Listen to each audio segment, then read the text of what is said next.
یہ بے شرم بے غیرت کمالو، یہ مقبولہ، یہ فاروق ستار جیسے غدار بے شرم، یہ سر تسلیم خم ہے ان کا. اور ان کی باتیں، ان کی تقریریں سن لو، ان کی ڈرامے بازیاں دیکھ لو.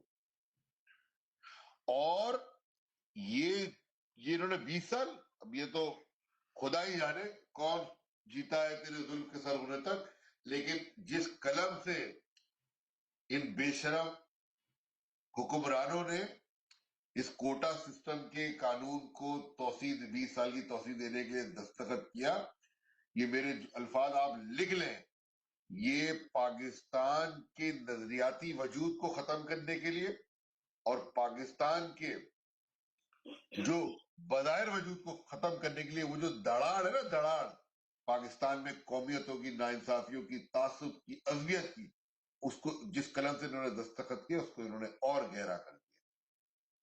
دیکھتے ہیں کون جیتا ہے تیرے ظلم کے سر ہونے تک. یہ 20 سال بعد کیا ہوگا. یہ ظلم و جبر بربریت کرتے رہے، ان کا انجام بھی وہی ہوگا جو دنیا میں ظالموں کے ساتھ ہوا. یہ میرا ایمان ہے. اور یہ غدار مہاجر قوم، کمالو اینڈ کمپنی، ان کو قوم جوتے مارے گی. یہ بھی آپ لکھ لیجئے اور آپ دیکھیے گا.